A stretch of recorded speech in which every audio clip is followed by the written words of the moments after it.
التهنئة بالعيد تزيد المودة وتوثق المحبة، والمصافحة تفتح جسور التعارف والألفة، فاجعلوا تصافح الكفوف عنوان صفاء القلوب وسلامة الصدور، واصفحوا عمن زل وأخطأ، واعفوا عمن ظلم وأساء، وجودوا بالمودة وفوحوا بالمحبة، وعبقوا عيدكم برائحة العفو الذكية الزكية، وأعلنوا العفو وأظهروه حتى يفوح عبيره ويطيب نميره، ولا يحل لمسلم أن يهجر أخاه فوق 3 ليال يلتقيان.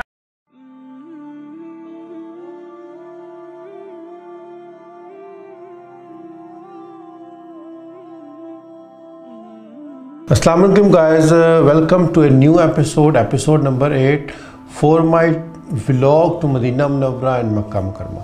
आज की वीडियो बहुत ही ज़्यादा इम्पॉर्टेंट है और सारी देखने वाली है, क्योंकि आज की वीडियो के अंदर मैं एक बहुत ही ज़्यादा इम्पॉर्टेंट चीज़ आपको दिखाने वाला हूँ, जो कि है मस्जिद नबवी में ईद की नमाज़। मस्जिद नबवी में ईद की नमाज़ एक ऐसा इम्पॉर्टेंट इवेंट होता है जिसके लिए हर मुसलमान की ख्वाहिश होती है कि वो ज़रूर मस्जिद नबवी में ईद की नमाज़ पढ़ सके। तो मैं आपको आज 2019 में जो हम लोगों ने ईद की नमाज़, जो रमज़ान हम लोगों ने गुजारा, और मैं आपको ईद की नमाज़ पूरी इंशाल्लाह दिखाने लगा। अगर आपने मेरे चैनल को सब्सक्राइब नहीं किया तो प्लीज़ मेरे चैनल को सब्सक्राइब कर दें, ताकि और साथ में मुझे घंटी का बटन दबा दें, ताकि तमाम आने वाली नई वीडियोज़ आपको बर वक्त मिल सके। और अगर आपको वीडियो अच्छी लगे तो प्लीज़ लाइक कीजिएगा, और कमेंट्स में आप मुझे अपने कमेंट्स ज़रूर दीजिएगा कि वीडियो आपको कैसी लगी और उसको मैं कैसे इम्प्रूव कर सकता हूँ आपके लिए। प्लीज़ आप वीडियो को अपने दोस्तों से शेयर करना मत भूलिएगा। तो रमज़ान का जब लास्ट डे होता है, चांद रात जिसको हम लोग बोलते हैं, जब हमें चांद नज़र आ जाता है तो उस वक्त तमाम लोग जो है ना अपनी ईद की तैयारियों में मसरूफ़ हो जाते हैं। तो इशा की नमाज़ के बाद जैसे इशा की नमाज़ होती है तो मस्जिद नबवी में रश कंपैरेटिवली कम हो गया। तो रश कम हो गया तो हमारा ख्याल था कि चलो अब नेक्स्ट डे हम लोग सुबह ईद की नमाज़ पढ़ने जाएंगे। तकरीबन नॉर्मली ईद की नमाज़ पढ़ने जाएँ तो हम लोग आधा पौना घंटा पहले प्लान करते हैं कि ईद की नमाज़ पढ़ने जाएँ। तो अब हमारा होटल बिल्कुल सामने था, होटल से हमें सारी सिचुएशन नज़र आ रही थी। तो मस्जिद नबवी में अगर आपको मस्जिद नबवी के अंदर ईद की नमाज़ पढ़नी है, आपको आधा पौना घंटा 1 घंटा नमाज से पहले जाने से आपको कोई फ़ायदा नहीं होगा। तो तकरीबन जो है रात को 11 बजे से लोग आना शुरू हो जाते हैं। तो 11 बजे के बाद तकरीबन 2 बजे के करीब जो है ना मेन इम्पॉर्टेंट मस्जिद मुकम्मल तौर पर भर गई होती है। अब अगर आप इस वक्त देखें तो ये रात का टाइम है। रात के टाइम पे रोज़ा रसूल के सामने इस वक्त रश काफ़ी कम है, क्योंकि इस वक्त बहुत सारे लोग जो है ना अपनी नेक्स्ट डे ईद की नमाज की तैयारी में मसरूफ़ हैं। आखिरी रोज़ा खोलने के बाद, अफ्तार करने के बाद लोग जो है ना वो चले जाते हैं फ़ौरी तौर पे जाके तैयार होके, ताकि वो जल्दी से जल्दी आ सकें और मस्जिद के अंदर दाखिल हो सकें। रात को 12 बजे तक जो है ना वो तकरीबन ये सिचुएशन होती है कि मस्जिद तकरीबन भर गई होती है, और बाहर के आसपास के जो मस्जिद नबवी के सीन है उसमें काफ़ी सारे एरिया जो है ना तकरीबन भर रहे होते हैं। اللهم اهدنا فيمن هديت وعافنا فيمن عافيت وتولنا فيمن توليت وبارك لنا فيما أعطيت وقنا شر ما قضيت. اللهم اقسم لنا من خشيتك ما تحول به بيننا وبين معصيتك، ومن طاعتك ما تبلغنا به جنتك، ومن اليقين ما تهون به علينا مصائب الدنيا، ومتعنا اللهم بأسماعنا وأبصارنا وقواتنا ما أبقيتنا، واجعله الوارث منا، واجعل ثأرنا على من ظلمنا، وانصرنا على من عادانا، ولا تجعل الدنيا أكبر همنا ولا مبلغ علمنا ولا إلى النار مصيرنا، واجعل الجنة هي دارنا، ولا تسلط علينا بذنوبنا من لا يخافك فينا ولا يرحمنا، برحمتك يا أرحم الراحمين.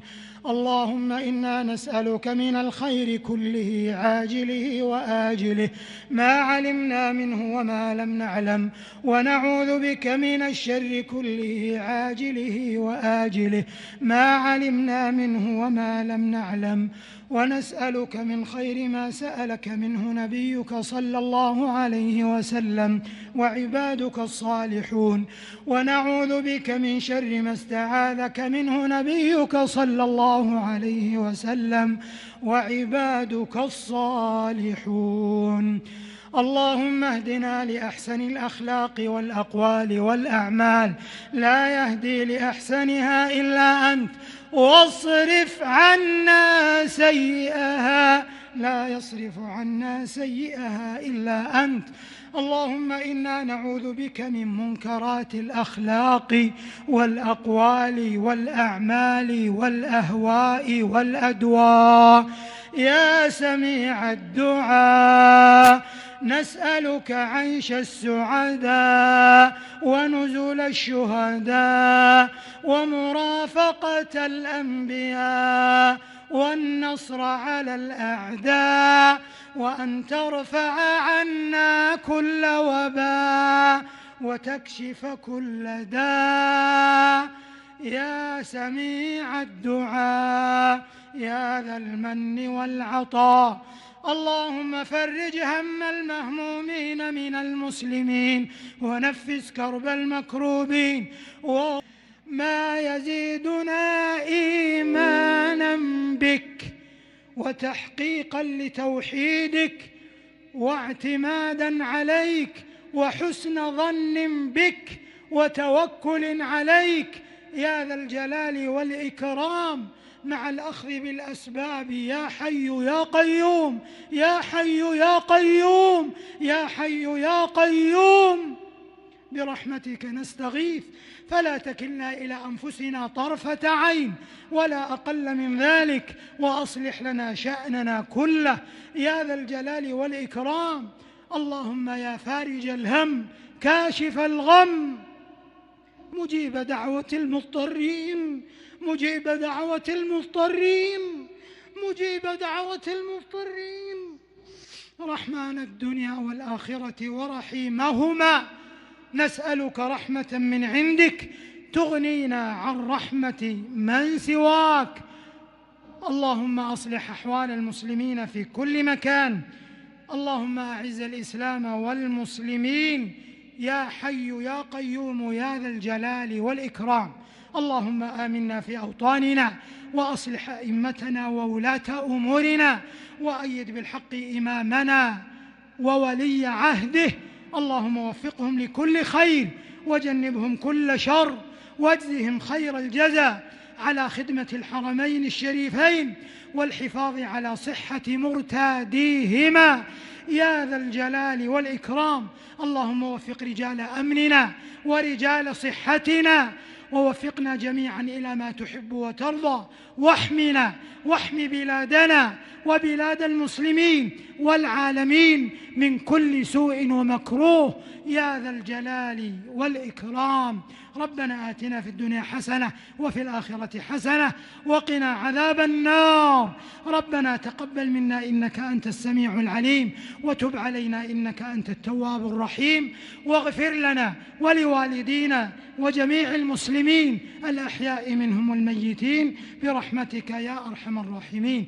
اللهم إنا نعوذ برضاك من سخطك وبمعافاتك من عقوبتك، وبك منك لا نحصي ثناء عليك أنت كما أثنيت على نفسك. ربنا تقبل منا إنك أنت السميع العليم.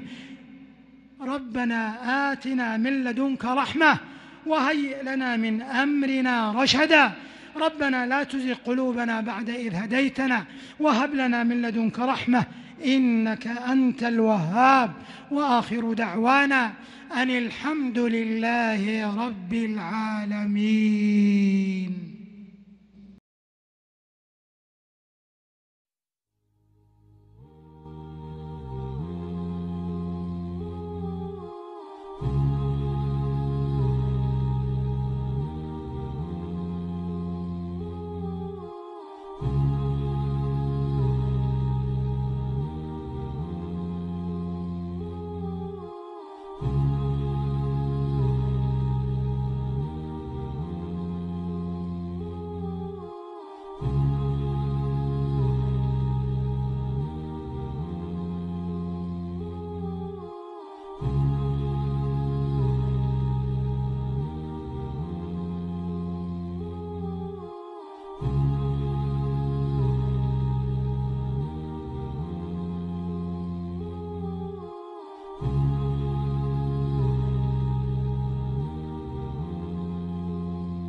التهنئة بالعيد تزيد المودة وتوثق المحبة، والمصافحة تفتح جسور التعارف والألفة، فاجعلوا تصافح الكفوف عنوان صفاء القلوب وسلامة الصدور، واصفحوا عمن زل وأخطأ، واعفوا عمن ظلم وأساء، وجودوا بالمودة وبوحوا بالمحبة، وعبقوا عيدكم برائحة العفو الذكية الزكية، وأعلنوا العفو وأظهروه حتى يفوح عبيره ويطيب نميره.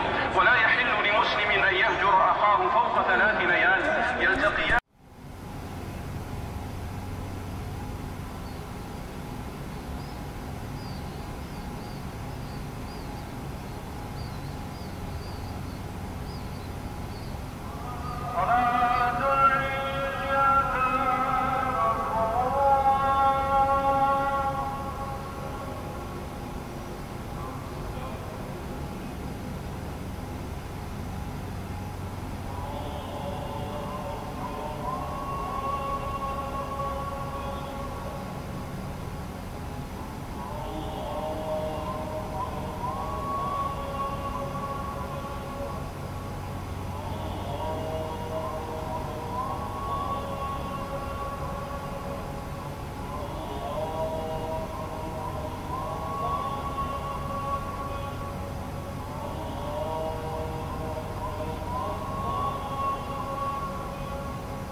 हाँ जी فافعل بعيد الفطر عيدا إنه يوم أغر من الزمان مشهر يا صائما ترك الطعام تعففا أضحى رفيق الجوع والأهوال أبشر بعيدك الله أكبر ولله الحمد.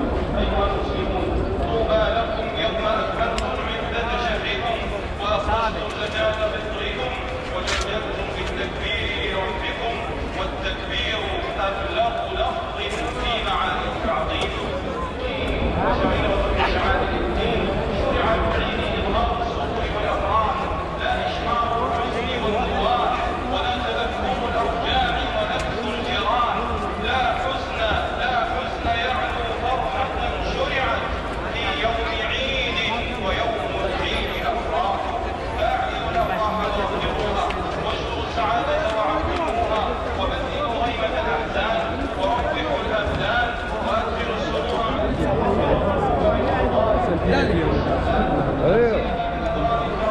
عاد العيد لتنتشر لا إله إلا الله والله أكبر الله أكبر ولله الحمد. أيها المسلمون التهنئة بالعيد تزيد المودة وتوثق المحبة والمصافحة تفتح جسور التعارف والألفة فاجعلوا تصافح الكفوف عنوان صفاء القلوب وسلامة الصدور واصفحوا عمن زل وأخطأ واعفوا عمن ظلم وأساء وجودوا بالمودة وبوحوا بالمحبة وعبقوا عيدكم برائحة العفو الذكية الزكية وأعلنوا